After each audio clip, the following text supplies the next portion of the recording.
হাই friends, কি খবৰ? ভালে আছে? ইমৰান শ্বাহৰ এটা চুটি গল্প লৈ মই বিজুৱে আপোনালোকক সকলোকে বিজু ব্লগলৈ আন্তৰিক স্বাগতম জনাইছোঁ। ফ্ৰেণ্ডছ, অৱন্তী আৰু অপৰূপৰ মাজত প্ৰায় 10টা বছৰ এটা ভাল সম্পৰ্ক গঢ় লৈ উঠিছে। সিহঁতৰ মাজত সঘনে চিঠিৰ আদান প্ৰদান গতানুগতিকভাৱে চলি আছে। কিন্তু হঠাৎ অৱন্তীৰ পৰা এনে এখন চিঠি অপৰূপে পালে, যিখন চিঠিৰ উত্তৰ দিবৰ কাৰণে সি অলপ থমকি ৰ'ব লগা হ'ল। কিয় থমকি ৰ'ব লগা হ'ল?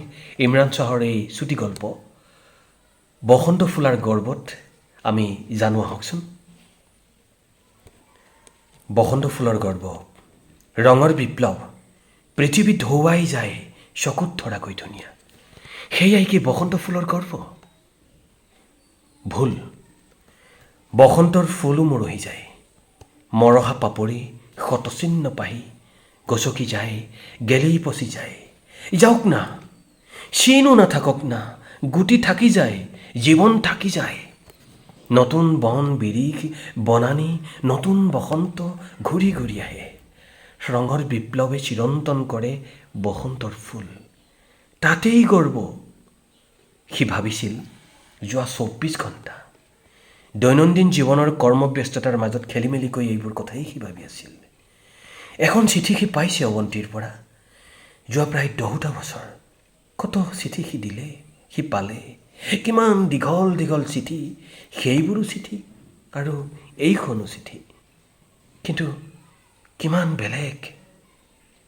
সেইবোৰ চিঠিত আছিল কত আৱেগ, কিমান প্ৰাণ, কিমান সপোন। আৰু এইখনত তাৰ বাৰ্তাৰ সাংকেতিক ধ্বনিৰ দৰে। অপৰূপ, দেউতাই দিয়া প্ৰস্তাৱৰ কি কৰিলা? সোনকালে জনাবা। দেউতাই মোৰ সম্পৰ্কত এটা সিদ্ধান্ত লৈ আহিব খোজে আৰু মোৰো অন্য পথ নাই। ইতি অৱন্তী। অপৰূপে লগে লগেই উত্তৰ দিবলৈ বহি যাব খুজিছিল, কিন্তু সি থমকি ৰৈ গ'ল আৰু যোৱা 24 ঘণ্টা মনটোক স্বাধীনভাৱে বিচৰণ কৰিবলৈ এৰি দিলে। কাৰণ সি জানে, সি অভিজ্ঞতাৰ পৰা শিকিছে, জীৱন মানে যেনেকৈ ভাবোশ্বাস কেৱল নহয়, তেনেকৈ জ্যামিতিৰ উপপাদ্যৰ দৰেও নহয়। যুক্তি আৱেগৰ মধুৰ সমন্বয়েহে জীৱন। এই ক্ষেত্ৰত তাৰ যুক্তি স্পষ্ট। কেৱল প্ৰশ্ন হ'ল আৱেগক লৈ। তাৰ দুটা আৱেগ, কোনটো সি ধৰিব? দুয়োটাই তাক লাগে, কিন্তু অৱস্থাই সমস্যাৰ সৃষ্টি কৰিছে। দুয়োটা নহয়, মাত্ৰ এটাহে সি জীৱনত সফল কৰি তুলিব পাৰিব। বাটেদি এজাক স্কুলীয়া ল'ৰা হুলস্থুল কৰি বাছেৰে ক'ৰবাত পিকনিক খাবলৈ গুচি গ'ল। সিহঁতো এদিন গৈছিল, অৱন্তী আৰু অপৰূপ। অৱন্তীহঁত আৰু অপৰূপহঁত, সিহঁত তেতিয়া বোধহয় 3য় বাৰ্ষিকৰ ছাত্ৰ ছাত্ৰী।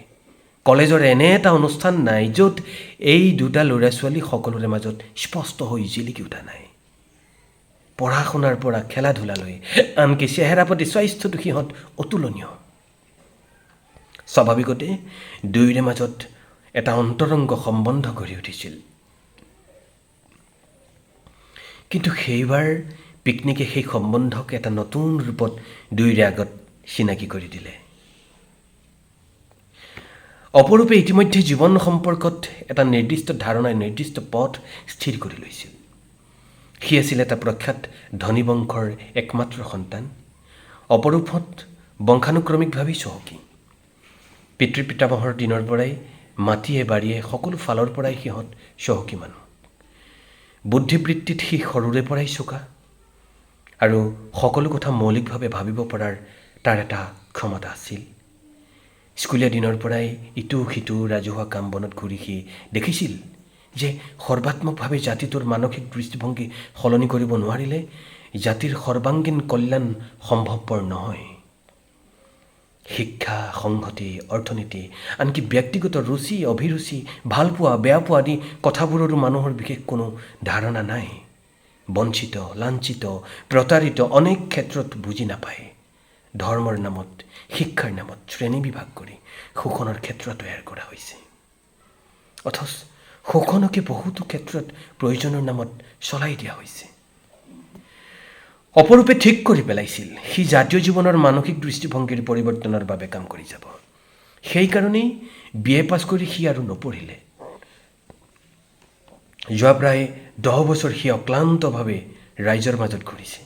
নানা ধৰণে মানুহৰ মাজত এটা মানসিক পুনৰুত্থান জগাই তুলিবলৈ সি চেষ্টা কৰিছে।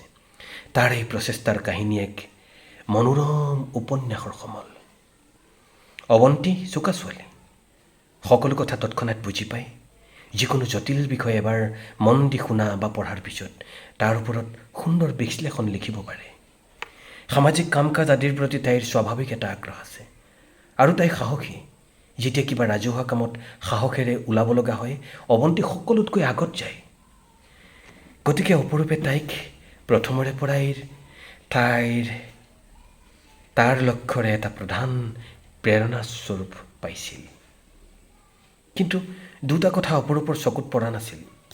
কোনে জানে, হয়তো অৱন্তীয়ে নিজেও কাহানিও ভাবিও চোৱা নাছিল। বয়স থাকোঁতে পঢ়ি থাকোঁতে এটা মহৎ আদৰ্শৰ কাৰণে যুঁজ কৰিবলৈ গৈ বিপদ মূৰ পাতি লোৱা একোজন ছাত্ৰ কেতিয়াবা থাকে, যি কেৱল একোটা সময়ত মাত্ৰ উটিহে গৈছিল। পিছত হয়তো সেই ছাত্ৰই সেই আদৰ্শৰ ঠিক পৰিপন্থী কাৰ্যকে জীৱনৰূপে গ্ৰহণ কৰিছে। অৱন্তীয়েও অপৰূপৰ খোজত খোজ মিলাই যাওঁতে অতি মাত্ৰ গৈ আছিল। আন্তৰিক উপলব্ধিৰ প্ৰেৰণা তাত নাছিল। দ্বিতীয়তে, অপৰূপ আৰু অৱন্তী সমানেই ধনী ঘৰৰ ল'ৰা ছোৱালী। একেই প্ৰাচুৰ্য, একেই অভাৱশূন্যতা। কিন্তু অৱন্তীহঁত মাত্ৰ এক পুৰুষৰ ধনী। অৱন্তীৰ জন্ম হৈছিল এটা সৰু খেৰৰ ঘৰত। তেতিয়া তাইৰ বাপেক পুলিচ ইন্সপেক্টৰ। এতিয়া তাইৰ শোৱা কোঠাটো ওপৰ মহলাত।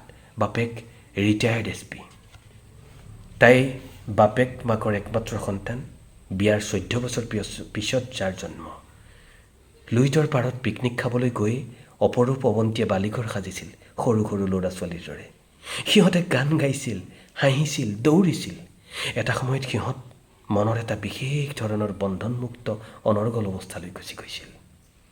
আৰু তেনে এটা অৱস্থাতে হঠাৎ অৱন্তীয়ে অপৰূপক কৈ পেলাইছিল, সেই কথাটো, অপৰূপ, গোটেই জীৱনটো এনেকৈ হাঁহি নাচি গাই কটাব পাৰিবানে? সিও সমানে হঠাতে কৈ পেলাইছিল, অৱন্তী যদি সদায় লগতে থাকে। তাৰপিছত কিন্তু দুয়োটা ৰৈ গৈছিল। হঠাৎ সিহঁতৰ সন্মুখত মেল খাই গৈছিল এখন দুৱাৰ। সিহঁত থমকি ৰৈছিল সেই দুৱাৰেদি সোমাই যোৱাৰ আগতে। এইখন দুৱাৰ সকলোৰে জীৱন পথত সদায় মেল খায়, নাযায়। সাধাৰণ সেই দুৱাৰ খোলা পালে সোমাই যোৱাত মুহূৰ্তকো পলম নকৰে। কিন্তু অৱন্তী অপৰূপ অসাধাৰণ নহ'লেও সাধাৰণ নাছিল। সেয়ে প্ৰৱেশ কৰাৰ আগতে থমকি ৰ'ব লগা হৈছিল। আৰু ৰৈছিল বহুতো বছৰ। অৱন্তীয়ে MA পাছ কৰিছিল, এখন কলেজত চাকৰিও কৰিছিল। অপৰূপে ৰাইজৰ মাজলৈ ক্ৰমাগত সোমাই গৈ আছিল। ৰাজহুৱা জীৱনত সি এটা অপৰিহাৰ্য নাম হৈ পৰিছিল। জাতীয় জীৱনৰ অনেক পৰিৱৰ্তন, অনেক প্ৰস্তুতিৰ মাজত অপৰূপ একাত্ম হৈ পৰিছিল।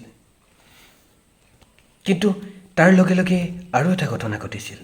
অপৰূপহঁতৰ অনেক দিনৰ বংশানুক্ৰমিক ঐশ্বৰ্য সম্পদ ক্ৰমাগত ক্ষয়প্ৰাপ্ত হ'ব লাগিছিল।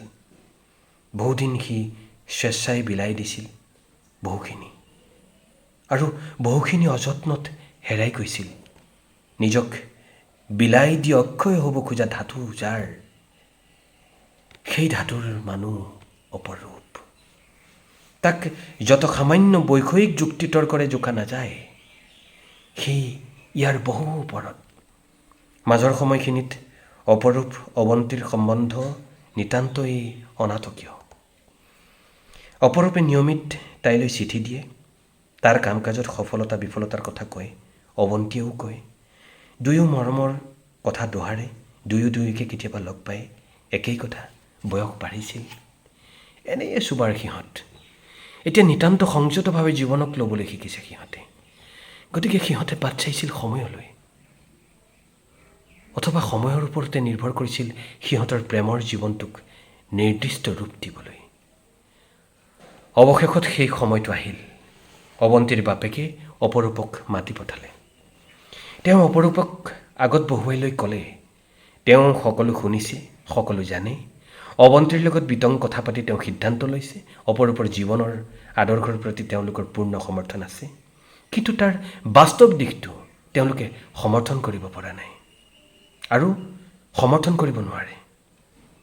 অৱন্তীক অপৰূপে বিয়া কৰাওক, কিন্তু বিয়াৰ পিছত সিহঁতৰ সংসাৰৰ পেটাৰ্ণ কেনেকুৱা হ'ব। অপৰূপে তাৰ পৈতৃক সম্পত্তি হেৰুৱাইছে। অৱন্তীৰ বাপেকৰ যি আছে সেয়া চলাই খালেও সিহঁতৰ কাহানিও অনাতন নহয়। কিন্তু এটা জাতিক সমানে ধনী কৰিবলৈ গৈ নিজে নিঃস্ব হোৱাটো কি পলিচি তেওঁ নুবুজে। গতিকে অপৰূপ ওলটি আহক, মাটি সম্পত্তি ব্যৱসায় চম্ভালক। যদি কৰিব খোজে এটা ভাল চাকৰি এতিয়াও সি কৰিব পাৰিব, কিন্তু এনেকৈ নহয়। সেয়ে হ'লে তৎক্ষণাৎ তেওঁ অৱন্তীৰ বিয়াখন পাতিব খোজে। একোৱেই কোৱা নাছিল অপৰূপে, কেৱল তাৰ স্বকীয় ভংগীত মিচিক মিচিক হাঁহি আছিল। আহিবৰ সময়ত অৱন্তীয়ে প্ৰায় ফুচফুচাই কৈছিল, আৰু দেৰি নকৰিবা অপৰূপ। সি তাইৰ চকুলৈ চাইছিল। তাইৰ সিদিনাৰ চাৱনিটো সি বুজিব পৰা নাছিল। এতিয়া বুজিলে। তাইৰ চিঠিখনৰ উত্তৰ লিখিবলৈ গৈ সি থমকি ৰ'ল। সি ভাবিছিল মনটোৱে তাৰ হাহাকাৰ কৰি উঠিব নেকি। নকৰিলে। মনটো অদ্ভুতভাৱে শান্ত হৈ থাকিল। অৱন্তীক তাক লাগে, তাৰ আদৰ্শক নালাগে। সিও ভাবে মানুহ আদৰ্শতকৈও ডাঙৰ, কিন্তু আদৰ্শক বাদ দি মানুহ হয় কেনেকৈ। সি চিঠিখন লিখি পেলালে। নিচেই চুটি এটা বাক্যৰ এখন চিঠি। নিচেই চুটি বাক্যৰ এখন চিঠি। মানুহ আদৰ্শতকৈ ডাঙৰ, কিন্তু আদৰ্শক বাদ দি মানুহ হয় কেনেকৈ। ধন্যবাদ। ইমান পৰে আপোনালোকে গল্পটি শুনাৰ বাবে মোৰ আন্তৰিক ধন্যবাদ জনাইছোঁ। আৰু বন্ধুসকল, এই চেনেলটো যদি ছাবস্ক্ৰাইব কৰা নাই, প্লিজ চেনেলটো ছাবস্ক্ৰাইব কৰি বিজু ব্লগক আগুৱাই নিয়াত সহায় কৰিব। আৰু এই গল্পটি কেনে পালে আপোনালোকে কমেণ্ট বক্সত কমেণ্ট কৰিব। এনেকুৱা বহু ভাল ভাল গল্প কাহিনী আপোনালোকৰ বাবে লৈ আহিম বিজু ব্লগত। আজিলৈ বাই বাই, আকৌ লগ পাম অহা ভিডিঅ'ত।